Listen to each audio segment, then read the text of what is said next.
Shalom, selamat pagi yang terkasih di dalam Tuhan. Puji syukur oleh anugerahnya kita dapat berkumpul dan berbakti kepadanya pada pagi hari ini. Oleh karena itu saya undang jemaat untuk berdiri. Kita siapkan hati kita. Kita akan memulai ibadah kita pada hari ini. Kita saat teduh sejenak. Saat teduh dimulai.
Pertolongan kita ialah dari Tuhan yang menciptakan langit dan bumi, dan yang telah memilih kita sebelum dunia dijadikan, supaya kita kudus dan tidak bercacat di hadapannya. Kiranya Allah Bapa yang Maha Kasih, Juru Selamat kami Yesus Kristus, dan penghibur kami Allah Roh Kudus, hadir dan memimpin ibadah kami ini dari awal sampai selesai. Amin. Dengan tetap berdiri, mari kita memuji Tuhan dengan pujian PPK nomor 33.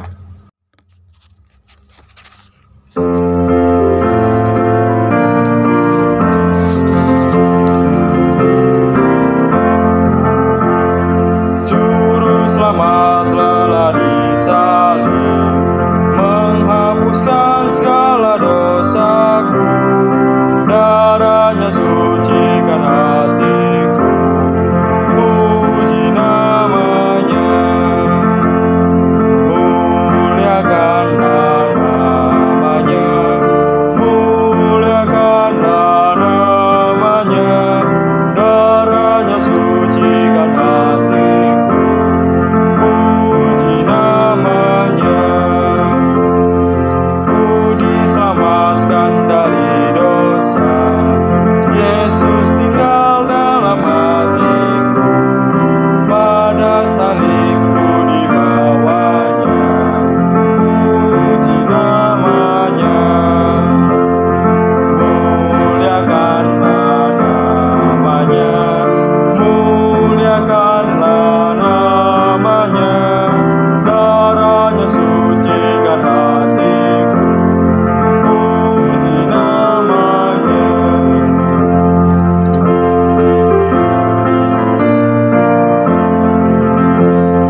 Mari kita berdoa.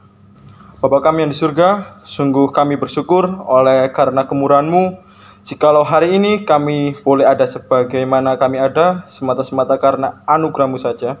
Karena itu kami berserah diri sepenuhnya kepadamu. Kiranya Roh-Mu yang kudus memimpin dan menyertai kami dalam kebaktian ini. Terpuji nama-Mu ya Tuhan. Dalam nama Tuhan Yesus kami berdoa. Amin.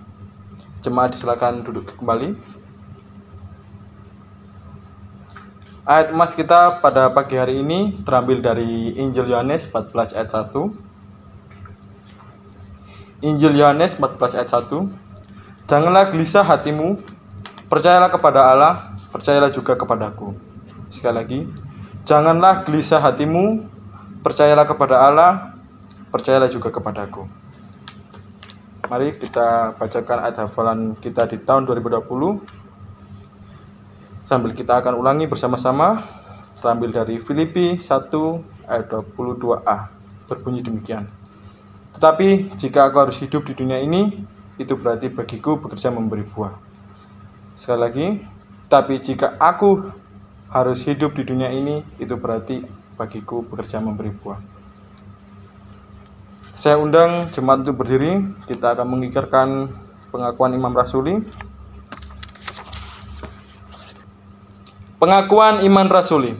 Aku percaya kepada Allah, Bapa yang Maha Kuasa, Khalik langit dan bumi, dan kepada Yesus Kristus, anaknya yang tunggal Tuhan kita, yang dikandung daripada Roh Kudus, lahir dari anak dari Maryam, yang menderita sengsara di bawah pemerintahan Pontius Pilatus, disalibkan, mati, dan dikuburkan, turun ke dalam kerajaan maut, pada hari yang ketiga, bangkit pula dari antara orang mati, naik ke surga, duduk di sebelah kanan Allah, Bapa yang Maha Kuasa, dan dari sana ia akan datang untuk menghakimi orang yang hidup dan yang mati. Aku percaya kepada Roh Kudus, gereja yang kudus dan am, persekutuan orang kudus, pengampunan dosa, kebangkitan daging, dan hidup yang kekal. Amin. Jemaat disilakan duduk kembali. Mari kita menaikkan doa syafaat bersama-sama. Ya Bapa, ya Tuhan kami mengucap syukur atas segala kasih dan kemurahan-Mu. Kemurahan yang begitu nyata bagi kami sehingga setiap kami boleh merasakan dan menikmati betapa penyertaan dan kemurahan Tuhan itu nyata bagi kami. Pada kesempatan ini kami berdoa syafaat bagi bangsa kami, bangsa Indonesia. Kami mohon Tuhan, Engkau topang bangsa ini, sehingga tercipta keamanan dan kerukunan, serta masyarakat dapat menikmati kesejahteraan oleh sebab Allah bekerja melalui para pemimpin-pemimpin kami. Anugerahkan kepada mereka roh dan hati yang takut akan Tuhan. Sekalipun kami sadari bahwa ada banyak di antara mereka yang belum percaya kepadamu. Tetapi oleh anugerah-Mu ya Tuhan, Engkau dapat membuat mereka dapat melakukan sesuatu yang baik bagi bangsa ini. Karena itu, kami bersatu hati mendoakan para pemimpin kami agar mereka dapat sungguh-sungguh mengerjakan tanggung jawab mereka dengan baik, sehingga keamanan dan kesejahteraan bagi bangsa ini dapat terwujud. Demikian kami berdoa Tuhan untuk sinode kami, sinode GP Kris. Lebih-lebih dalam pengembangan gereja ke depan, khususnya GP Kris Sidoarjo ini, Tuhan pimpin agar dapat terus dikerjakan di dalam kekuatan kuasa-Mu untuk dapat menikmati kasih dan kemurahan-Mu tepat pada waktunya. Kami berdoa untuk jemaat-jemaat GP Kris Sidoarjo. Tuhan tolong mereka, terutama bagi mereka yang sakit, khususnya saudari Fang Fang. Tuhan terus tolong dan topang agar pada akhirnya dia dapat berjalan kembali seperti biasanya. Kami doakan untuk setiap jemaat agar mereka bertumbuh di dalam iman, pengharapan, dan kasih. Sehingga di masa-masa sesulit apapun, ada kasih Allah yang menopang. Dan mereka menyadari itu, sehingga mereka tidak mudah putus asa. Tetapi mereka akan terus boleh hidup dan berjalan di dalam iman kepadamu. Terpuji nama-Mu Bapa, dalam nama Tuhan Yesus kami berdoa. Amin. Sebentar lagi kita akan mendengarkan firman Tuhan. Mari kita mempersiapkan hati kita dengan memuji pujian Kekuatan di Hidupku.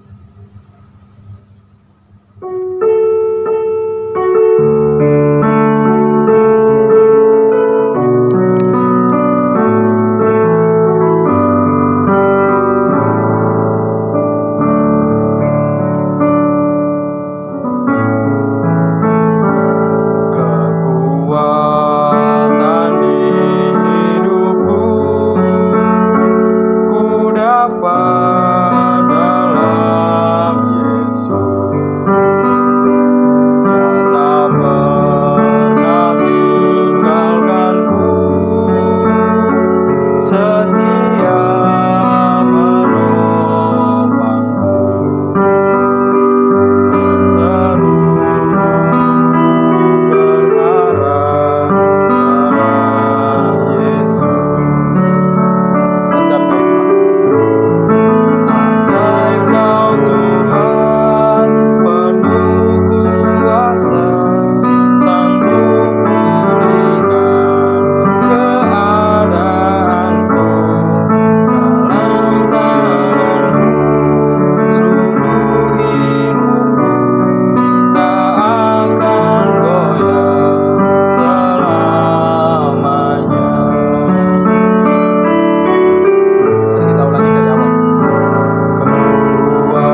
Saya serahkan kepada hambanya. Shalom, selamat pagi jemaat yang terkasih di dalam nama Tuhan Yesus. Mari sebelum kita mendengarkan firman Tuhan, kita mohon pimpinan Allah Roh Kudus agar memberikan kita kerendahan hati untuk bisa menundukkan diri kita kepada Tuhan, untuk bisa memahami firman Tuhan, menerimanya dengan rendah hati untuk kita bisa hidup dan kita bertumbuh di dalam Dia. Mari kita berdoa. Ya Bapa, ya Tuhan kami, terima kasih untuk pagi hari ini. Engkau telah memberikan kami kesempatan untuk kembali berbakti kepada Tuhan. Lebih khusus untuk kami dapat mendengarkan firman-Mu. Tuhan, tolong kami agar kami dapat menerima firman Tuhan itu dengan kerendahan hati, agar kami dapat hidup dan dapat bertumbuh di dalam iman kami ke arah Kristus yang sempurna. Terpuji nama-Mu Bapa, berkati setiap jemaat yang mendengarkan hari ini. Dalam nama Tuhan Yesus kami berdoa. Amin. Saudara-saudara yang dikasihi oleh Tuhan, pada pagi hari ini kita akan merenungkan satu tema, yaitu jangan takut, percayalah. Kita akan membaca di dalam Yohanes pasalnya yang ke-14, ayat yang pertama sampai ayatnya yang ke-14. Demikian bunyi firman Tuhan. Janganlah gelisah hatimu, percayalah kepada Allah, percayalah juga kepadaku. Di rumah Bapakku banyak tempat tinggal. Jika tidak demikian, tentu aku mengatakannya kepadamu. Sebab aku pergi ke situ untuk menyediakan tempat bagimu. Dan apabila aku telah pergi ke situ dan telah menyediakan tempat bagimu, aku akan datang kembali dan membawa kamu ke tempatku, supaya di tempat di mana aku berada, kamu pun berada. Dan kemana aku pergi, kamu tahu jalan ke situ. Kata Thomas kepadanya, Tuhan, kami tidak tahu kemana engkau pergi. Jadi bagaimana kami tahu jalan ke situ? Kata Yesus kepadanya, akulah jalan dan kebenaran dan hidup. Tidak ada seorang pun yang datang kepada Bapa kalau tidak melalui aku. Sekiranya kamu mengenal aku, pasti kamu juga mengenal Bapakku. Sekarang ini kamu mengenal Dia dan kamu telah melihat Dia. Kata Filipus kepadanya, Tuhan, tunjukkanlah Bapa itu kepada kami. Itu sudah cukup bagi kami. Kata Yesus kepadanya, telah sekian lama aku bersama-sama dengan kamu, Filipus, namun engkau tidak mengenal aku? Barang siapa telah melihat aku, ia telah melihat Bapa. Bagaimana engkau berkata, tunjukkanlah Bapa itu kepada kami? Tidak percayakah engkau bahwa aku di dalam Bapa dan Bapa di dalam aku? Apa yang aku katakan kepadamu tidak aku katakan dari diriku sendiri, tetapi Bapa yang diam di dalam aku, Dialah yang melakukan pekerjaannya. Percayalah kepadaku bahwa aku di dalam Bapa dan Bapa di dalam aku. Atau setidak-tidaknya percayalah karena pekerjaan-pekerjaan itu sendiri. Aku berkata kepadamu, sesungguhnya barang siapa percaya kepadaku, ia akan melakukan juga pekerjaan-pekerjaan yang aku lakukan, bahkan pekerjaan-pekerjaan yang lebih besar daripada itu, sebab aku pergi kepada Bapa. Dan apa juga yang kamu minta dalam namaku, aku akan melakukannya, supaya Bapa dipermuliakan di dalam Anak. Jika kamu meminta sesuatu kepadaku dalam namaku, aku akan melakukannya. Demikian untuk pembacaan firman Tuhan. Nah, saudara-saudara yang dikasihi oleh Tuhan, istilah minoritas dan mayoritas di Indonesia ini adalah berita yang saya kira sudah turun-temurun, gitu ya. Entah itu disengaja atau tidak, itu sudah tertanam di dalam pikiran kita. Sehingga yang minoritas biasanya lebih banyak minder, lebih banyak takutnya dalam bertindak atau berbuat, saudara-saudara. Apalagi jika dihubungkan dengan kepercayaan atau agama.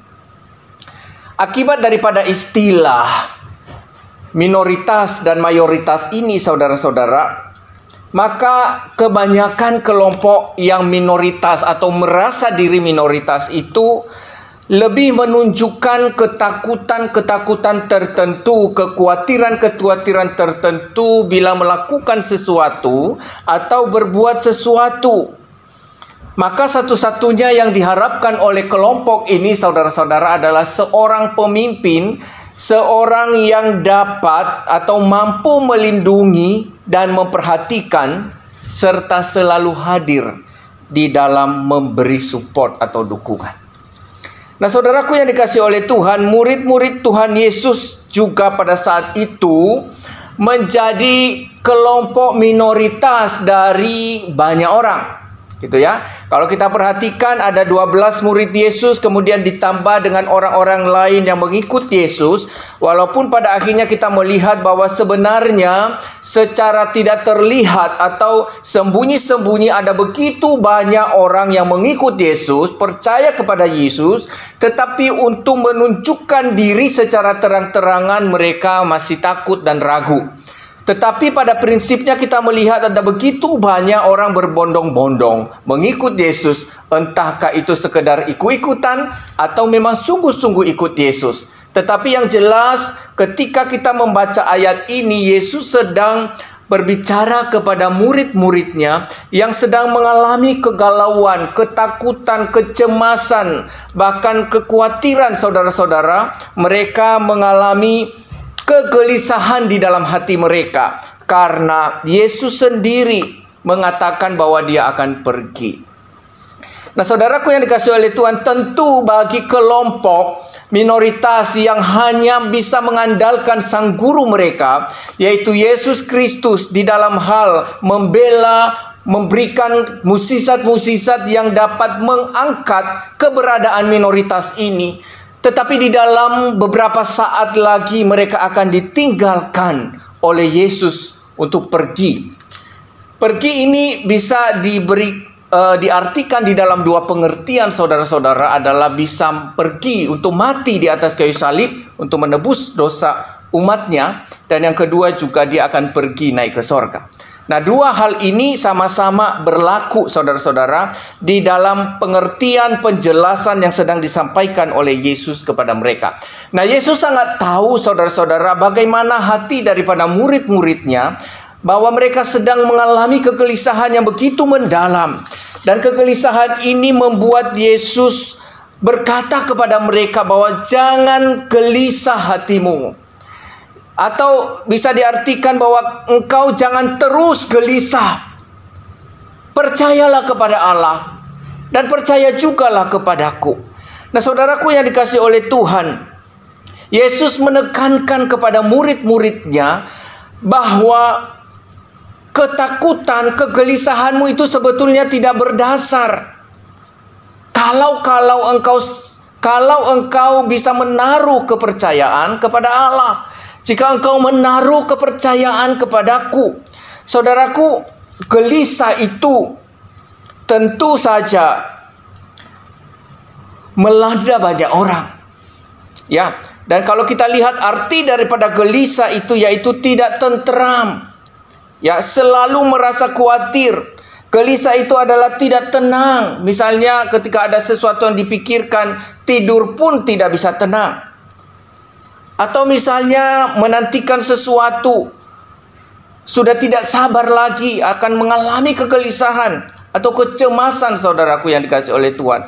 Lebih-lebih ada isu-isu baru yang kita dengar dari berbagai media.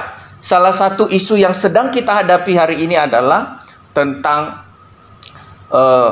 COVID-19. Tentu ini menimbulkan kecemasan-kecemasan di dalam hati kita.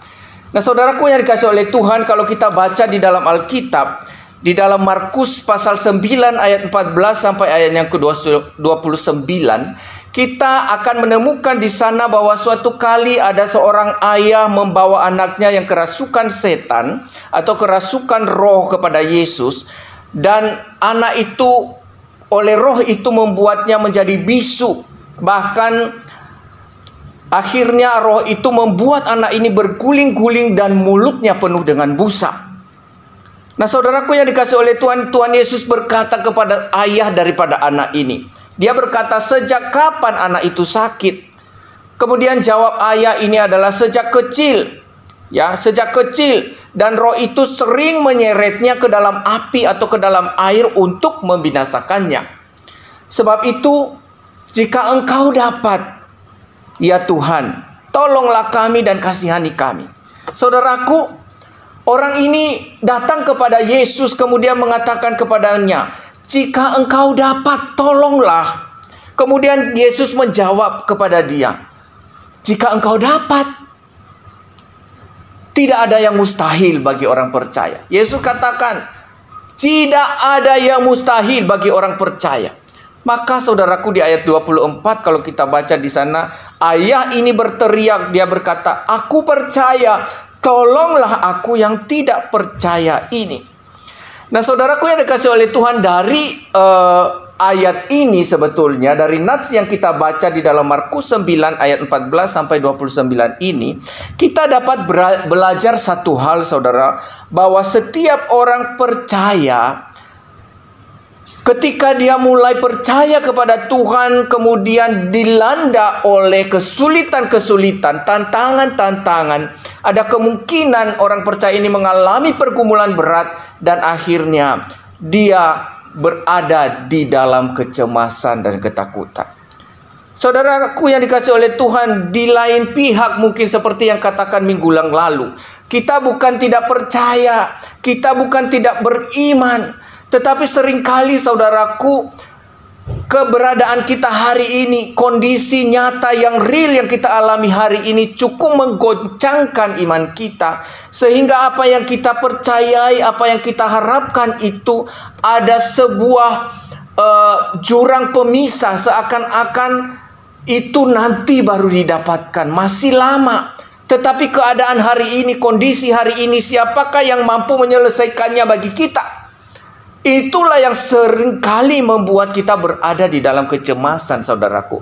Ketika kita terus memandang persoalan kita hari ini, persoalan yang benar-benar real kita rasakan, dan kemudian kita kaitkan dengan pengharapan hari esok atau masa akan datang, itu seringkali tidak sinkron. Dan ketidaksinkronan ini membuat kita berada di dalam kegelisahan. Tidak sinkron dalam arti bahwa itu masih lama. Apakah itu benar-benar bisa terjawab atau tidak? Apakah sesuatu yang saya harapkan itu bisa menyelesaikan persoalanku hari ini atau tidak? Ketika kita berada di dalam ketakutan dan kekhawatiran itulah, di sana kita menjadi goyah. Nah saudaraku yang dikasih oleh Tuhan, apakah kita hari ini sebagai umat Tuhan sedang mengalami kegelisahan di dalam hati? COVID-19 masih belum tentu bisa selesai akhir tahun ini. Ada banyak kegelisahan-kegelisahan yang timbul di dalam pikiran kita. Seperti apakah masa depan kita? Seperti apakah masa yang akan datang ini?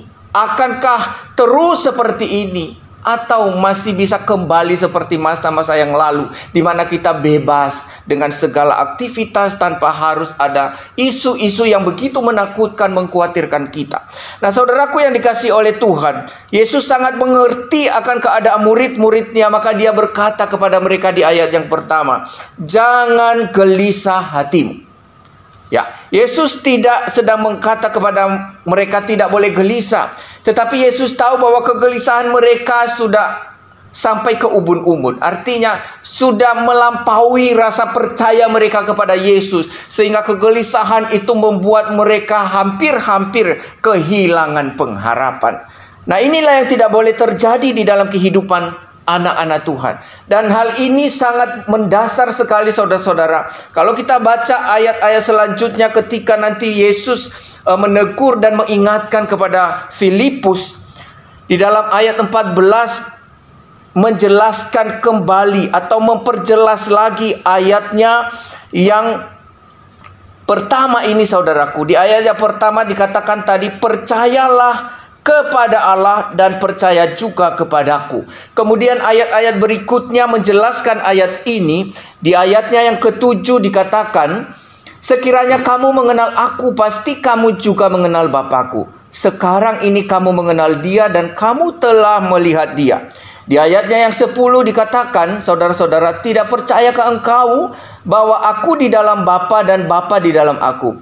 Apa yang aku katakan kepadamu tidak aku katakan dari diriku sendiri, tetapi Bapa yang diam di dalam aku, dialah yang melakukan pekerjaannya.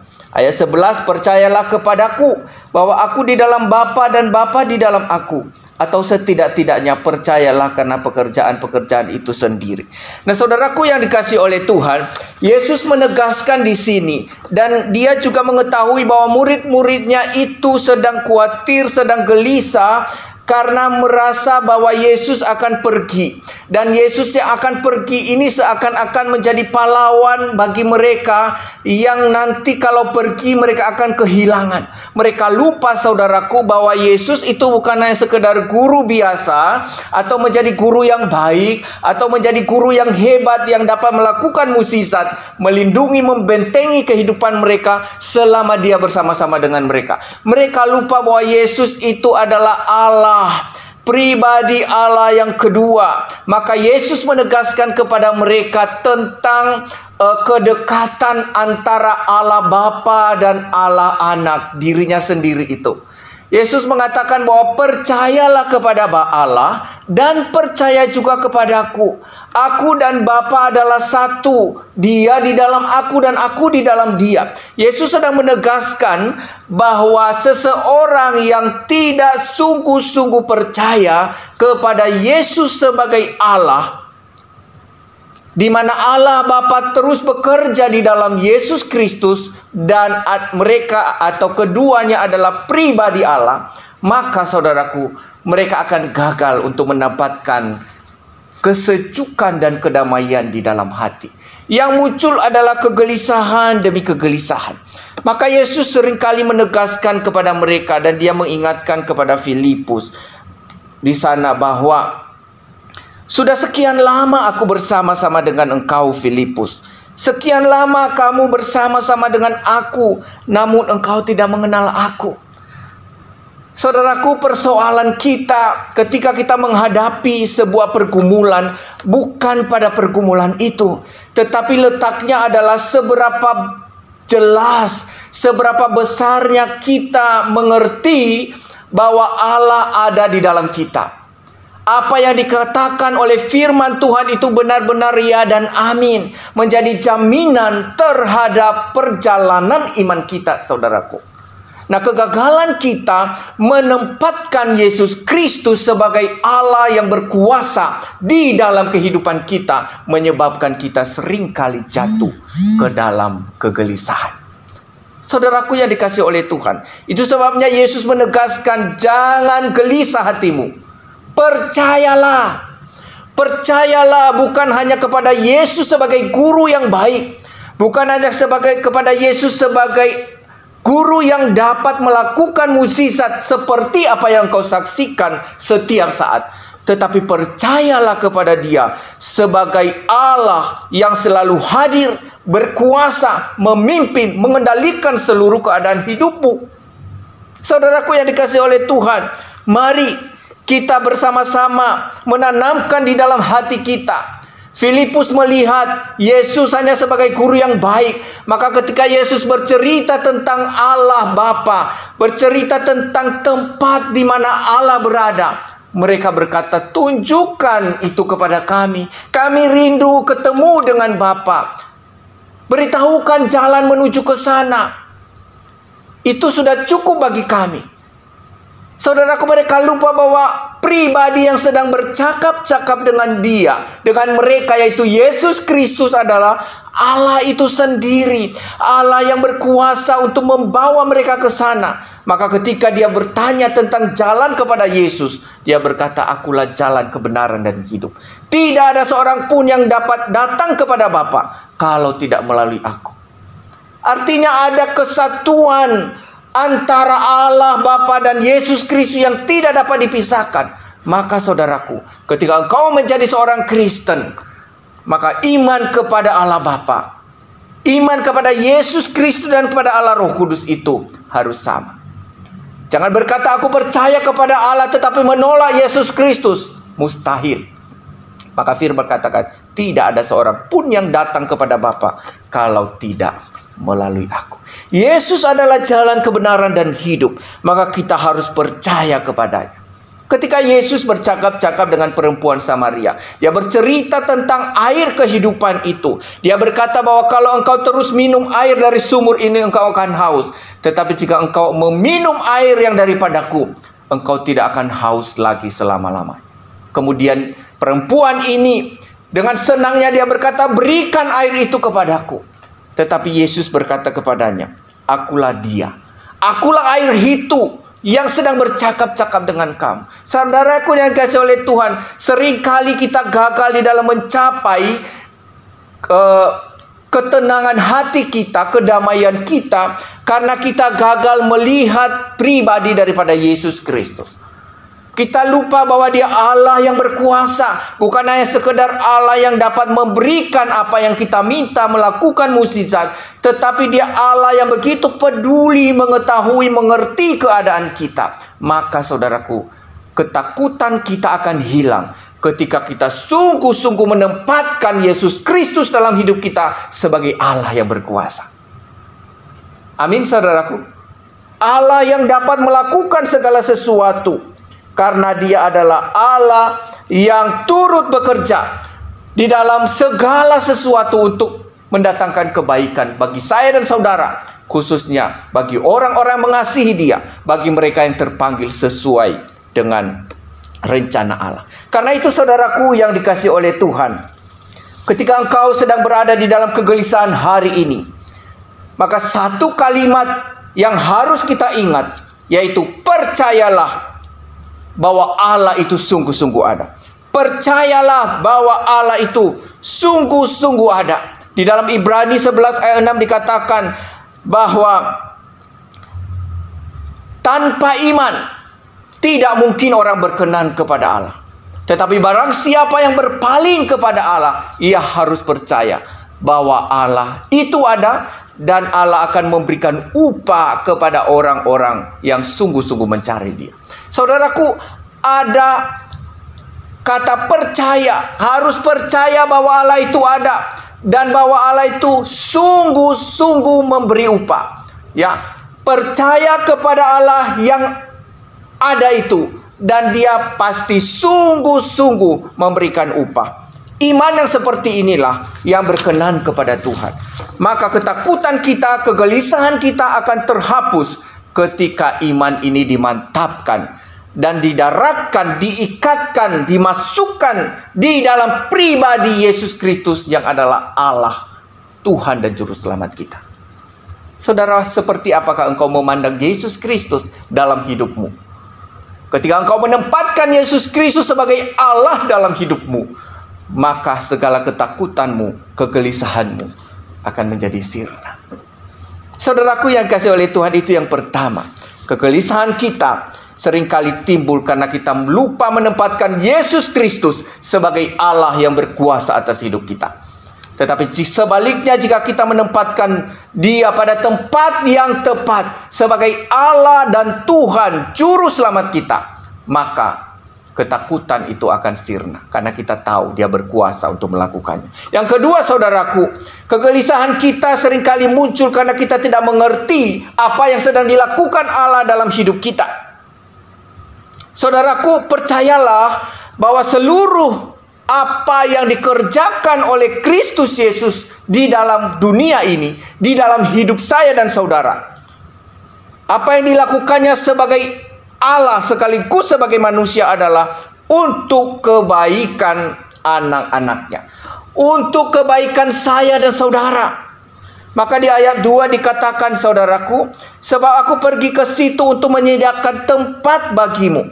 Dan di ayat 3 dikatakan, aku akan datang membawa kamu ke tempatku, supaya di tempat di mana aku berada, kamu pun berada. Saudaraku, Allah bekerja dan terus berkarya sampai hari ini untuk kebaikan kita. Itu sebabnya kita harus percaya bahwa dalam segala sesuatu, di dalam segala hal, baik itu di dalam suka maupun duka, di dalam kondisi apapun, yang enak maupun kondisi yang tidak enak, kondisi yang aman maupun kondisi yang tidak aman, kondisi yang sakit maupun kondisi yang sehat, kita harus percaya bahwa Allah terus bekerja untuk mendatangkan kebaikan. Ada tujuan Allah yang begitu sempurna dalam hidup saya dan saudara. Tidak kebetulan Dia mengizinkan kita berada di dalam kondisi tertentu. Bukan sengaja Dia meninggalkan murid-murid supaya mereka takut dan gelisah dan tercerai-berai. Tetapi ada satu tujuan yang jelas, dan tujuan itu untuk kebaikan mereka. Untuk satu tujuan yang lebih baik, yang jauh lebih sempurna dari apa yang mereka rasakan hari ini. Saudaraku, kita seringkali lebih menginginkan kondisi yang sementara, bukan? Kita lebih menginginkan kondisi yang aman, yang enak, ya, tetapi itu sementara. Tetapi Allah jauh lebih sempurna merancangkan sesuatu bagi kita, agar hal-hal yang sementara itu kita tinggalkan dan kita tertuju kepada hal-hal yang kekal itu, yaitu sorga yang bakal. Sesuatu tempat yang bernilai kekal, di mana tidak ada lagi tangisan, gertak gigi, tidak ada kesedihan. Yang ada adalah sukacita sorgawi yang dapat kita rasakan satu demi satu. Saudaraku yang dikasihi oleh Tuhan, kalau kita perhatikan bagaimana seorang anak kecil meresponi ketika ayahnya atau ibunya pergi atau berpamitan untuk bekerja, kita pasti tahu bahwa respon anak kecil itu akan menunjukkan respon kesedihan. Dia akan menangis, merengek-rengek, bahkan meraung-raung karena ditinggal oleh sang ayah atau ibu untuk bekerja. Tetapi kalau kita perhatikan ketika seorang dewasa atau anak pemuda ditinggal oleh ayah ibunya untuk bekerja, dia akan jauh lebih tenang. Kenapa, saudaraku? Perbedaan ini muncul karena apa? Cara memandang, cara mengerti. Anak kecil tidak mengerti bahwa ayahnya pergi untuk mencari nafkah, untuk nanti pulang dia bisa membawa sesuatu bagi kebutuhan mereka. Yang anak kecil tahu, yang penting ayahku harus bersama-sama dengan saya. Dia nggak pikirkan soal makanan, dia tidak pikirkan soal kesulitan. Yang paling penting ayahnya harus berada bersama-sama dengan dia. Ketika ayahnya beranjak untuk pergi, bagi dia itu adalah sesuatu yang menyedihkan sekali. Tetapi bagi seorang yang sudah dewasa, dia sudah mengerti tujuan ayah ibunya pergi, yaitu bekerja, dan nanti pulang atau 1 bulan kemudian akan mendapatkan upah dari itu untuk kebutuhan dia, untuk kebutuhan mereka sekeluarga. Nah, saudaraku, seperti apa kita memandang Yesus? Kita memandang Dia seperti seorang anak kecil yang pergi meninggalkan kita, membiarkan kita, menelantarkan kita, ataukah kita memandang Dia seperti seorang dewasa yang tahu tujuan dari seluruh karya dan pekerjaan-pekerjaannya? Saudaraku, saya kira kita memang di sisi lain iman seorang anak kecil itu penting. Tetapi kalau cara berpikir kita seperti seorang anak kecil di dalam memandang karya Allah, cara kerja Allah, maka kita akan terus gagal dan jatuh ke dalam kegelisahan. Murid-murid melihat itu. Yesus pergi, guru pergi, Dia meninggalkan kita, sedih. Tantangan semakin berat, siapa yang membela kita, siapa yang menopang kita. Mereka lupa bahwa Yesus yang mereka anggap guru itu adalah Allah. Kalau Dia Allah, berarti Dia punya rencana yang sempurna. Kalau Dia Allah, Dia akan bisa menjaga, melindungi mereka sekalipun tidak hadir secara fisik. Itu sebabnya Yesus menunjukkan diri kepada mereka. Jika engkau mau melihat Allah, harusnya engkau sudah lihat Dia, karena aku ada bersama-sama dengan kamu. Sayangnya mereka gagal melihat Yesus sebagai Allah. Maka akhirnya mereka mengalami kegelisahan dan ketakutan di dalam diri mereka. Saudaraku yang dikasihi oleh Tuhan, bagaimana dengan saya dan saudara? Sudahkah kita menempatkan Yesus di dalam hidup ini sebagai Allah, sebagai Tuhan dan Juru Selamat, sebagai Allah yang berkuasa, Allah yang sempurna, Allah yang terus berkarya untuk kebaikan-kebaikan kita? Jikalau kita gagal menempatkan Yesus seperti apa yang saya sebutkan ini, maka bukan tidak mungkin saya dan saudara akan menjadi terpuruk ketika ada persoalan kita hadapi. Saudaraku, sebentar lagi kita akan merayakan Natal. Minggu depan kita akan memasuki masa Advent, yaitu Advent yang pertama. Masa-masa Advent ini adalah masa penantian. Masa kita menanti Sang Juru Selamat lahir di dunia.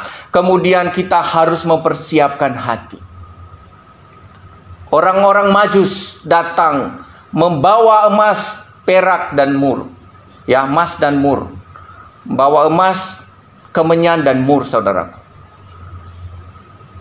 Apa yang engkau persiapkan bagi Tuhan untuk menyambut Natal tahun ini? Apakah engkau masih terus dikuasai oleh kegelisahan di dalam hatimu karena corona belum selesai? Apakah engkau selalu dikuasai oleh ketakutan karena keadaan ekonomi yang semakin memburuk, seakan tidak ada harapan? Saudaraku yang dikasihi oleh Tuhan, Yesus pergi untuk menyediakan tempat bagi saya dan saudara. Dia pergi untuk terus berkarya. Bahkan dikatakan dia akan menjadi imam besar yang terus berdoa syafaat untuk saya dan saudara. Apa yang kurang dari pekerjaan-pekerjaan Allah itu, sehingga engkau menjadi begitu takut dan gelisah di dalam perjalanan hidup kita? Karya terbesar sudah dilakukan oleh Kristus di atas salib. Dan melalui karya terbesar itu telah menghapuskan seluruh ketakutan dan kegelisahan kita. Kita menjadi orang-orang yang merdeka. Kita orang-orang menjadi orang yang terbebas dari seluruh rasa takut dan kegelisahan itu. Asal saja saya dan saudara mau menyerahkan hidup secara total kepada Yesus Kristus yang adalah Allah yang sejati. Allah yang berkuasa memimpin langkah-langkah kita, sehingga sekalipun secara fisik tidak bersama-sama dengan kita, tetapi Dia akan selalu hadir, memberikan kelegaan, memberikan sukacita kepada kita, sehingga dalam keadaan apapun, tua maupun muda, sakit maupun sehat, kelimpahan maupun kekurangan, dalam segala kondisi apapun, Ia selalu hadir. Lewat karya salib itulah Dia telah menunjukkan karya yang lebih besar, bahkan terlalu besar, untuk menunjukkan bahwa Dia sanggup memelihara hidup kita. Jikalau dosa-dosa yang begitu mengerikan itu Dia bisa hapuskan dengan karya salib itu, maka seluruh ketakutan kita akibat daripada dosa itu, Dia sanggup menyelesaikan bagi saya dan saudara. Percayalah, percayakah kita kepada Tuhan? Percayakah engkau kepada Yesus Kristus sebagai Allah dan Juru Selamat yang mampu mengerjakan segala apapun dalam hidup? Jika engkau percaya, saudara-saudara, serahkan hidupmu. Serahkan hidupmu seutuhnya kepada Dia untuk dapat melihat mukjizat-mukjizat yang akan menuntun engkau kepada iman yang sempurna dalam Kristus Yesus. Hingga akhirnya damai, sukacita, dan sejahtera itu boleh engkau nikmati di dalam hidupmu. Amin. Mari kita berdoa. Ya Bapa, ya Tuhan kami, terima kasih kami sudah belajar firman Tuhan. Tuhan tolong kami agar kami boleh memiliki keyakinan yang sungguh-sungguh di dalam Engkau. Sehingga kami tidak lagi merasa sendiri dan sepi. Tetapi kami percaya Allah akan terus hadir dan memimpin perjalanan iman kami, hingga kami dapat menikmati kasih dan kemurahan Tuhan, sukacita dan damai sejahtera di dalam hidup kami. Terima kasih Bapa, kami bersyukur dan berterima kasih dalam nama Tuhan Yesus. Amin. Kita bersyukur atas firman Tuhan yang telah disampaikan. Kiranya firman-Nya menjadi berkat bagi kita semua. Mari kita memuji Tuhan dari PPK nomor 186 sambil mengumpulkan persembahan.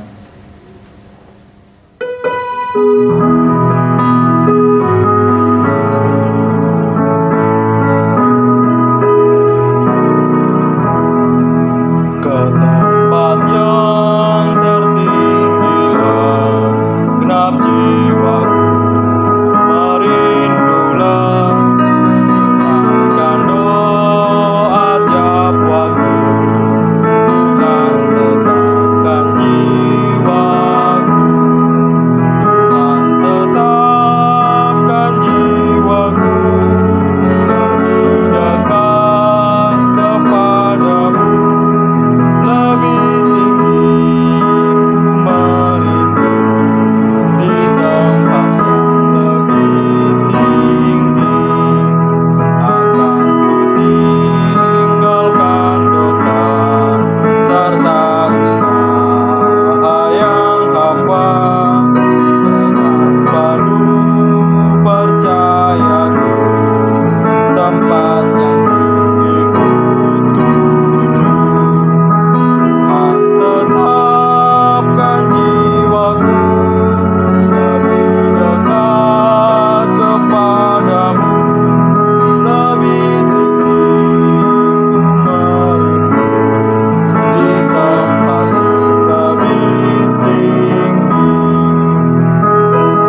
Mari kita berdoa.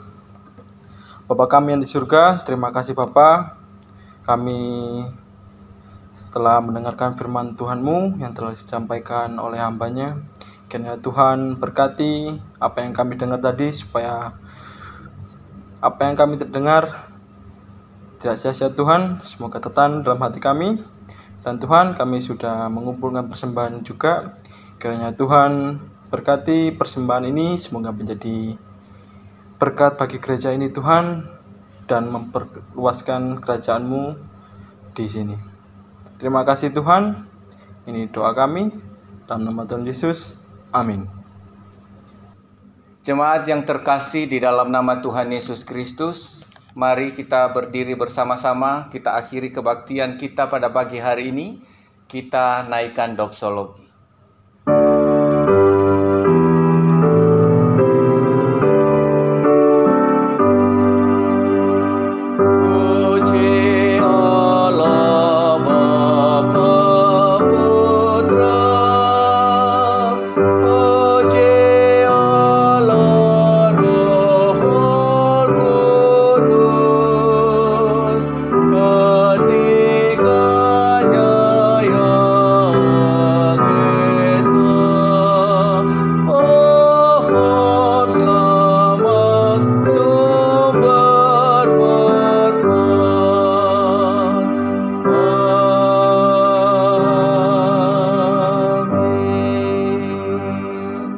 Kita berdoa. Bapa di sorga, terima kasih, kami bersyukur untuk pertolongan-Mu bagi kami sepanjang berlangsungnya kebaktian ini. Kami berterima kasih karena oleh kemurahan-Mu saja kami dapat mendengar firman Tuhan, dan kami percaya bahwa Roh Kudus akan terus memimpin kami untuk kami menjadi pelaku-pelaku firman Tuhan di sepanjang kehidupan kami. Kami berdoa secara khusus pada hari ini untuk Saudari Felicia, di mana oleh kemurahan Tuhan nanti tepat pada tanggal 24 akan merayakan dan mensyukuri hari jadinya, di mana Tuhan telah menambahkan usianya. Kami percaya bahwa Tuhan akan terus menolong dan memimpin masa depannya. Lebih-lebih di dalam kerohaniannya, kiranya imannya boleh bertumbuh semakin dahsyat lagi di dalam Tuhan. Kami doakan untuk kedua orang tuanya dan juga adik-adiknya, kiranya Tuhan memberkati mereka di dalam perjalanan hidup mereka. Terpuji nama-Mu Bapa, di dalam nama Tuhan Yesus kami berdoa. Amin. Saudara-saudara yang dikasihi oleh Tuhan, arahkanlah hatimu kepada Tuhan dan terimalah berkat Tuhan. Tuhan memberkati engkau dan melindungi engkau. Tuhan menyinari engkau dengan wajah-Nya dan memberi engkau kasih karunia. Tuhan menghadapkan wajah-Nya kepadamu dan memberi engkau damai sejahtera. Amin.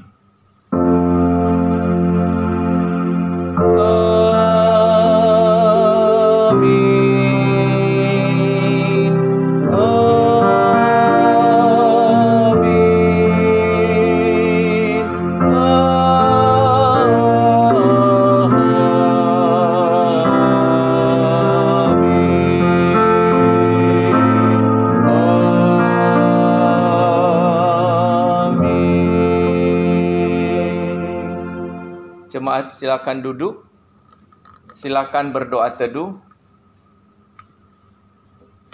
Kebaktian kita selesai, selamat hari Minggu, Tuhan Yesus memberkati.